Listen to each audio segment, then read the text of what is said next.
Mary Ann Ripley, just wanted to say thank you once again for the business. I'm gonna again do your virtual delivery video on your brand new Malibu.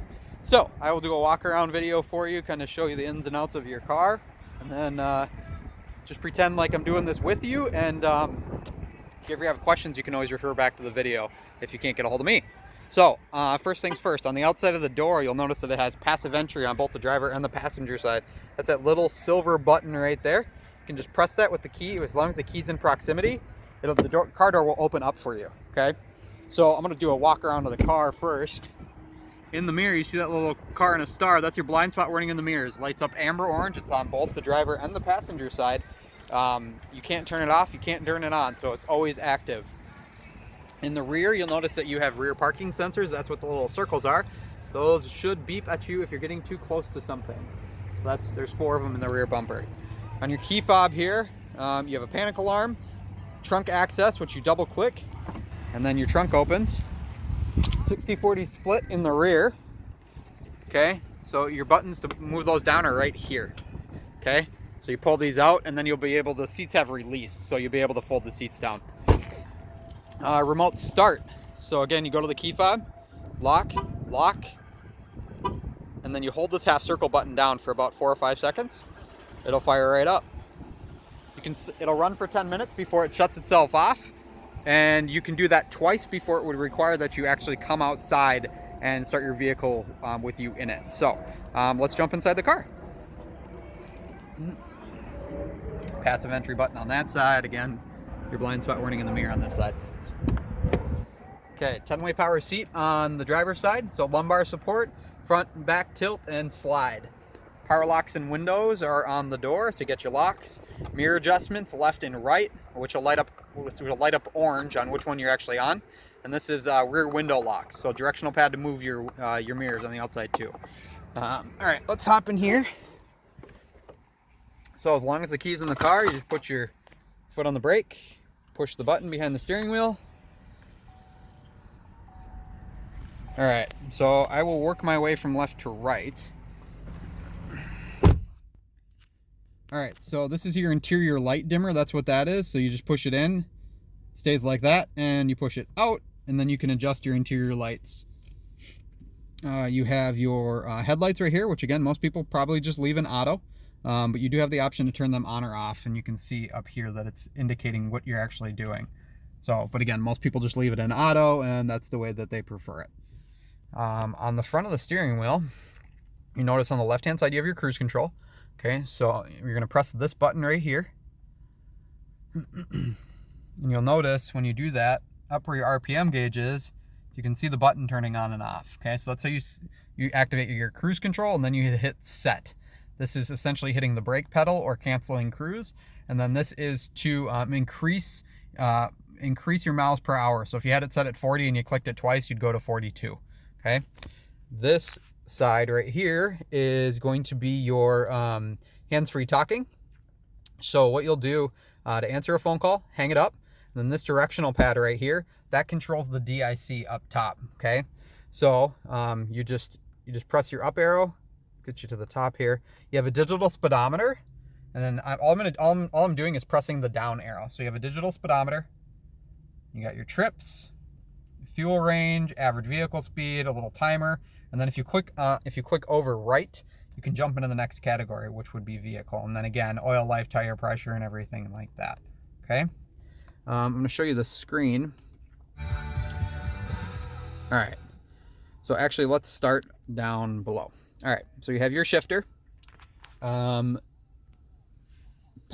reverse, neutral, drive, and then low gear. So low gears, the plus and the minus are for your low gears. So if you decided that you wanted to shift through your own, if you decided what you wanted to shift on your own, you could do that.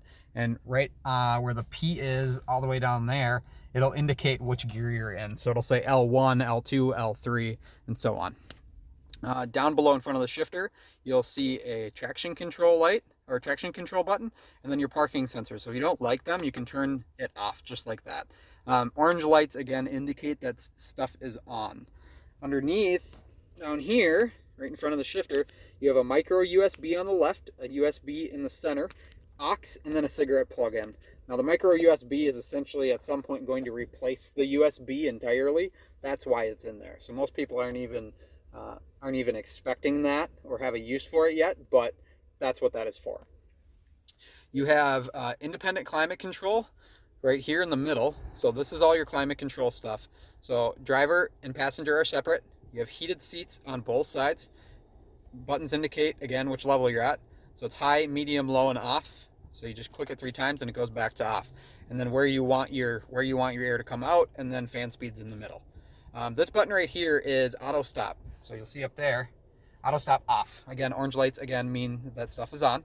So you have auto stop and then hazards. Now what the auto stop is where your RPM gauges are on the left-hand side. You see the auto stop. Okay, when you come to a stoplight, occasionally, and I would say probably every 2 out of 10 times, you'll feel the vehicle shut off, and it'll just shut off below 1 and it'll go into auto stop mode. It actually shuts the engine off on your vehicle. And what that's for is better fuel economy. So it's supposed to save gas, better emissions. So some people don't like it. It will come on automatically every single time that you start the car.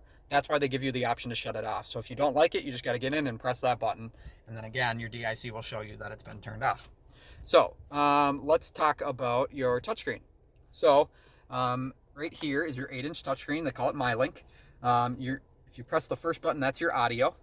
Oh, one thing I forgot. On the back of your steering wheel, and I know you can't see it, on the back of the steering wheel, there's sets of buttons on both sides. So on the left-hand side is how you jump through your favorites, okay? So you'll see up here that it's actually, I'm just pressing the left button on the back of the steering wheel on the left-hand side, and it's jumping through all my favorites saved at the top. The right-hand side is your volume. So that's your radio controls from the steering wheel. Now, to jump through your sources, you have FM, AM, and XM. You push and hold to save a favorite. So it'll beep at you, and I say you can save it to whichever channel you want. You have 2 favorite screens. So right up here, you'll see a little arrow. You're gonna press that arrow, and you have a whole nother set of favorites as well, okay? Now, if you guys were using Pandora or Spotify or listening to a concert on YouTube or something like that, and the phone was paired to the car, all you would do is hit more, and then hit Bluetooth right there. So, again, I'll show you I did that. You have all the sources on the left-hand side. There's a button that says more. You go into that, and you hit Bluetooth, okay? Bring you back home. I'm going to show you how to pair a phone really quick. It's pretty easy, but I will show you. So you go into phone, you hit connect phone, and then you'd hit add phone. You'll see it. You'll see the screen indicate that it's looking for your phone. So what you'll do is you'll open up your Bluetooth list on your phone, and you're looking for My Chevrolet is what it's called. You'll click on My Chevrolet, and then it'll ask you if you want to pair it, and so will the screen. You hit yes on both, and then your phone will be paired. And you can, when you pair your phone, there will be an option to pair another phone as well. So if you guys want to both have your phones paired, saved into the vehicle, you guys can do that. Now, obviously, you can only use Bluetooth for one device at a time. So whoever gets in the car first will essentially have ownership of the Bluetooth if you both are paired to the vehicle. Okay. You have a Wi-Fi available setting right here. And I'm getting a lot of glare. So you have a Wi-Fi available setting right here. What that is it's supported through OnStar.